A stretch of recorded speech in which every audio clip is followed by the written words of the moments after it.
thought he was terrific. You know, and kudos to the kid. He's had a great summer. He's really approached it like a veteran, like you would hope that he would. He's played more minutes for us than anybody on our team. He's the only guy that's been in the program now going into his 4th year, and he's really worked. I was so proud of the way in which he led. I've challenged him to lead that group of bigs because of his experience. And tonight I thought he was really, really good. Active, made plays, kept balls alive, finished around the basket, 13 big rebounds against a good basketball team.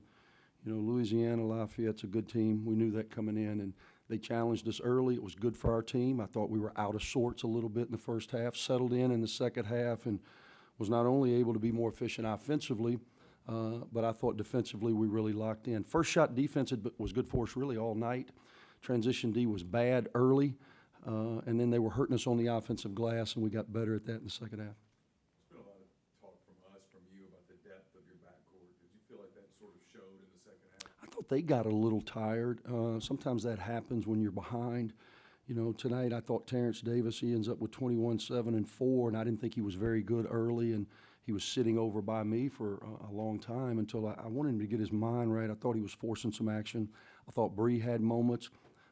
Dre, Markel, and then Devontae Schuler. You know, Buki looked like a freshman in the first half, dribbling off his foot and shooting it before he caught it. And second half kind of settled in. And, you know, I thought was a huge spark for us when the game was about 6 or 8 and still in play. He knocks down a couple big shots, and next thing you know, we're ahead to stay. Offensively, it was a struggle early, but it seems like with this group, because of the defense and the capabilities you could have, I mean, that y'all stayed in it with that defense. And pace of play. You know, Lafayette averaged last year about 82 a game, 7 of their top 8 guys back scoring-wise, and they had 3 high major guys sitting out. So we knew pace of play was going to be one that was beneficial to us. Again, we shoot 51% from the floor. We have 17 assists off 33 made field goals. Missed free throws early, made them late, and still, you know, found a way to get to 94. What did you think of Dom and Bruce? I thought Bruce was tremendous. You know, he, as I told you, he can. You guys hadn't seen him make a perimeter shot. He can do that, but he's really good with that back to the basket. He's explosive. He's got a big old body. He knows how to use it. He goes for 9 and 9 in 16 minutes of action. And I thought Dom was terrific keeping balls alive for us, gives us a real presence at the basket. I thought he put himself out of position a couple times. And when you play teams that are a little smaller in the post, Lafayette's a typical Sun Belt level team in that they're very good, but they're undersized in some positions. Matchup-wise was not ideal for him. What do you think about the minutes Eustace gave you with shot blocking? I thought his energy was terrific, and, you know, tonight he's a senior and he plays 10 minutes. I'm sure he's not real happy with that, but his effort was tremendous.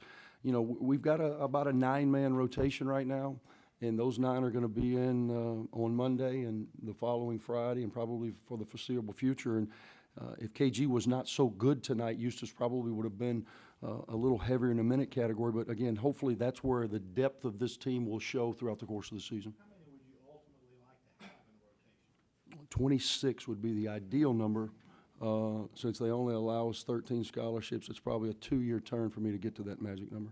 This is hard to tell now, but do you envision that, based off what you saw, being a win that could potentially hold some teeth later on? I think that's a team that's going to win games. You know, I don't know what their schedule is after us. I'm sure there's some bye game opportunities for them.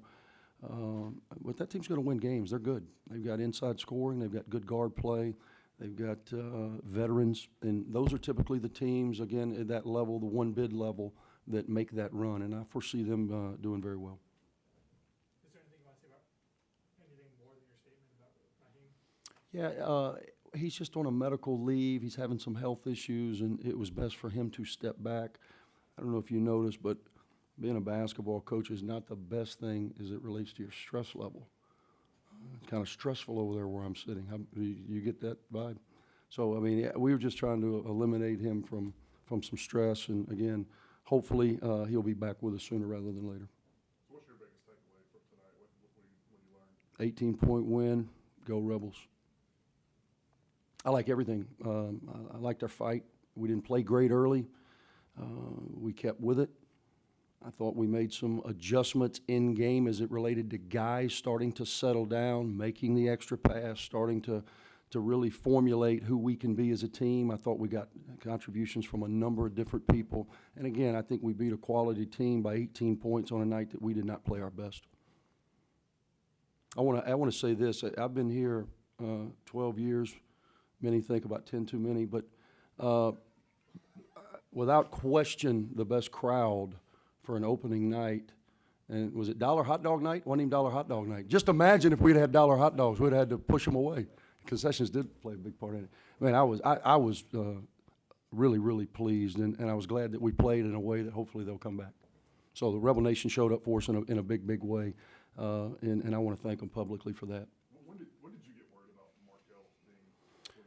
You know, he was never deemed ineligible. Our compliance staff did a great job of working through this pretty quickly, because this hit us, I lose track of days, maybe on a Tuesday, was it? I mean, we had no idea, and then all of a sudden, here it is on Tuesday, so we have to go through what we have to go through internally. Again, our staff did a great job of vetting the situation. They never once said, hey, you know, precautionary, he has to do this or do that. So I was just operating on full go, and then we got the official word this afternoon that there was no issues and he was ready to play. Is there anything to Dre playing the point late, or is that just kind of? Just trust, man. You know, as I tell my team, believe it or not, I want to win every game. I know it's hard to believe sometimes, and I'm going to try to put those guys out there that give us the best chance based on what I see. And I thought that tonight he had a good tempo. He was able to get the ball where he wanted, and I thought his decision-making for the most part was pretty good. Thank you. League went unbeaten tonight. You see that? Did Kentucky come back? I think, yeah, Kentucky They say they got a pretty good team.